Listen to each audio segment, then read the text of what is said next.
चंबल के डाकू और शेर सिंह की कहानी बहुत समय पहले की बात है। एक बहुत ही हरा भरा जंगल की उस जंगल में बहुत ही शांति थी। सभी जानवर आपस में बहुत ही प्यार मोहब्बत से रहा करते थे और जंगल का राजा था शेर सिंह। शेर सिंह बड़े ही अच्छे स्वभाव का था। कभी किसी जानवर के साथ कोई नाइंसाफ़ी होती या कभी कोई जानवर किसी जानवर का खाना चुरा लेता, तभी शेर सिंह उसका इंसाफ कर देता था और शेर सिंह की इंसाफ से सभी जानवर राजी हो जाते थे। एक बार जब शेर सिंह अपनी गुफा में आराम कर रहा था, तभी चीता उसके पास आया और शेर सिंह से कहने लगा, शेर महाराज, मैं पड़ोस के जंगल में रहता हूँ। वहाँ मेरी एक बहुत बड़ी गुफा है और उस जगह का नाम चंबल है।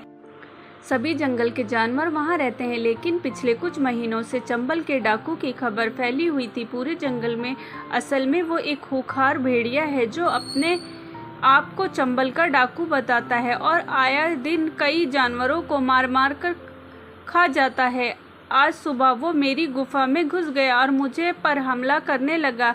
किसी तरह से अपनी जान बचाकर भागा हूँ। मुझे एक हाथी ने बताया है कि आप इस जंगल के राजा हो और आप मेरी मदद करोगे। ये सुनकर शेर सिंह कहता है, ठीक है, मैं तुम्हारी इससे क्या मदद कर सकता हूँ। इस पर चीता कहता है, आप मेरे साथ चलकर उस चंबल के डाकू को हराओ और गुफा मुझे वापस दिलाओ और उसे को मार डालो ताकि पूरी जंगल भेड़िया आतंक से मुक्त हो जाए। ये सुनकर शेर सिंह कहने लगा, ठीक है, तुम अभी बहुत थक चुके हो।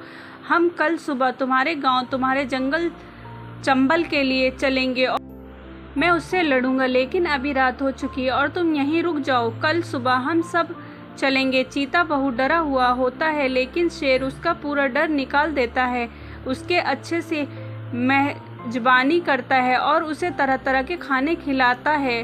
फिर सब रात को सो जाते हैं। अब जंगल में सुबह होती है और सब चंबल के लिए तैयार हो जाते हैं और शेर सिंह भी चंबल जाने के लिए तैयार हो जाता है। जब वहां पहुंचता है तो खूंखार भेड़िया वहां सभी का इंतजार कर रहा होता है और वहां पहुंचते ही शेर सिंह डायरेक्ट उस पर हमला कर देता है और उनकी बहुत देर तक लड़ाई होती है। लेकिन आखिर में शेर सिंह खूंखार भेड़िया को, जो के चंबल का डाकू होता है, उसे हरा देता है। आखिर में भेड़िया शेर सिंह से माफ़ी मांगता है, पर सभी जंगल के जानवरों से माफ़ी मांगता है और चीते को उसकी गुफा वापस दे देता है, पर वहां से चला जाता है। बाद में चीता शेर सिंह का शुक्रिया अदा करता है और फिर वो खुशी खुशी अपने गुफा में रहता है और शेर सिंह भी अपने जंगल में वापस आ जाता है। स्टोरी अच्छी लगी हो तो प्लीज़ लाइक एंड सब्सक्राइब ज़रूर करें। मिलते हैं नेक्स्ट स्टोरी के साथ।